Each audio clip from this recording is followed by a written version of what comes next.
Hola, muy buenas tardes. Nosotros somos el equipo número 2 y vamos a presentar la enfermedad del síndrome Clover-Bucy.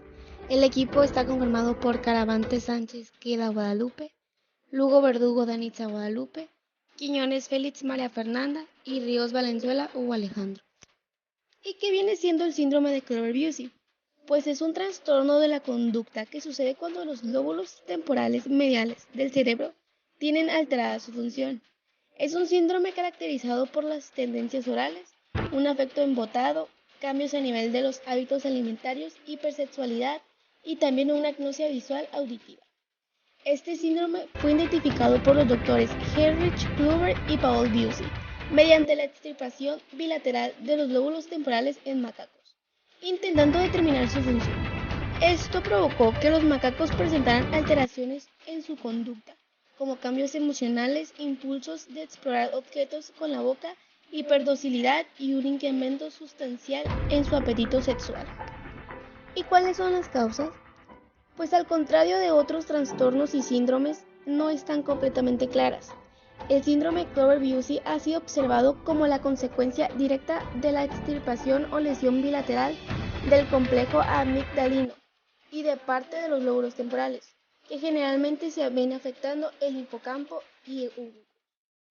Esta destrucción podría explicar la existencia de la emisión o inhibición de las respuestas emocionales, la gestión de agresividad y sexualidad, la sintomatología vinculada a la afectividad, entre otras muchas. La alteración o la destrucción del temporal inferior, donde se encuentran las áreas asociativas visuales, explicaría la frecuente presencia de agnosia a nivel visual. Como hemos dicho anteriormente, las causas del síndrome Clover-Bucy son los daños cerebrales bilaterales en el complejo amigdalino y temporal. Dicha lesión puede aparecer en una gran cantidad de situaciones, condiciones médicas y trastornos en los que se da degeneración neuronal. Puede resultar de utilidad conocer alguno de ellos, destacando especialmente los siguientes. El traumatismo craneoencefálico es una afección del cerebro causada por una fuerza externa que puede producir una disminución o disfunción del nivel de conciencia y que conlleva una alteración de las habilidades cognitivas, físicas y o emocionales del individuo. Dependiendo de la zona cerebral afectada y de los daños que se produzcan, un traumatismo craneoencefálico puede llegar a generar el síndrome de Clover-Bucy.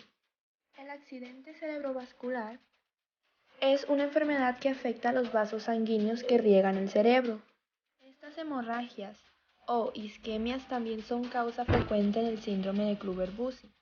La destrucción, ahogamiento o compresión de las neuronas de las diferentes áreas cerebrales, si se da bilateralmente en el temporal y en el complejo amigdalino, podría dar como consecuencia la aparición de dicho síndrome. La encefalitis herpética es una infección del sistema nervioso provocado por la transmisión retrógrada del virus del herpes hasta el tejido cerebral. Frecuentemente, dicho virus afecta al lóbulo temporal, y este es también una causa asociada al síndrome de Clover-Bucy. De hecho, es considerada su causa más frecuente. Otra enfermedad que puede llegar a causar el síndrome de Clover-Bucy es la epilepsia temporal.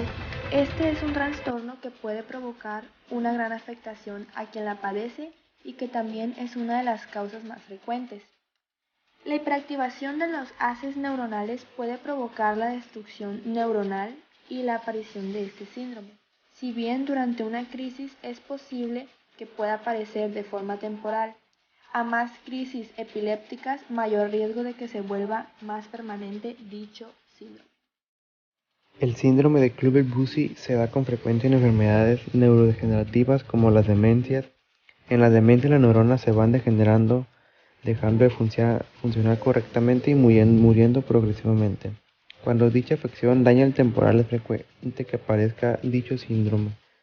El caso más prototípico es el de la enfermedad del Alzheimer, en el que es habitual encontrar el síndrome de Clover-Bucy en la fase 3 o final, en la que se produce el máximo deterioro cerebral con la mayoría de capacidades mentales mermadas, ya que el sujeto no puede reconocer a quienes lo rodean ni a sí mismo cuando está frente al espejo.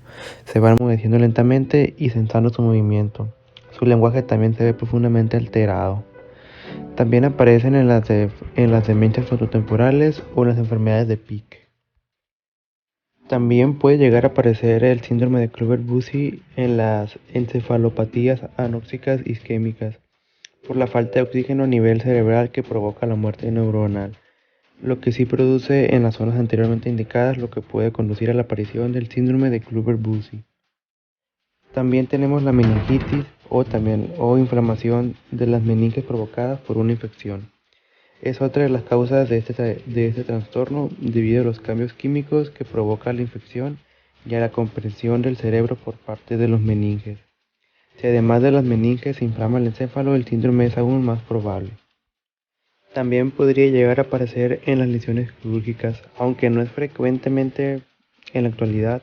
En ocasiones puede aparecer el síndrome de Clover-Bussy como consecuencia de lesiones provocadas durante una cirugía cerebral, especialmente cuando es necesario llevar a cabo la resección de ambos lóbulos temporales. También puede llegar a aparecer cuando se encuentran los tumores, pues la presencia de los tumores cerebrales también es una posible causa del síndrome de Clover-Bussy. Puede darse ante las tumoraciones benignas se localizan o comprimen los temporales, o ante tumores malignos infiltrativos. También es posible que se produzca de forma secundaria la metastasis de un tumor situado fuera del sistema nervioso. El síndrome de Clover-Bussy no tiene cura, pero existen tratamientos para controlar todos los síntomas, los cuales pueden producir mejorías utilizando fármacos como las benzodiazepinas, los cuales son medicamentos que disminuyen la excitación neuronal. También es importante utilizar anticonvulsivos en los pacientes.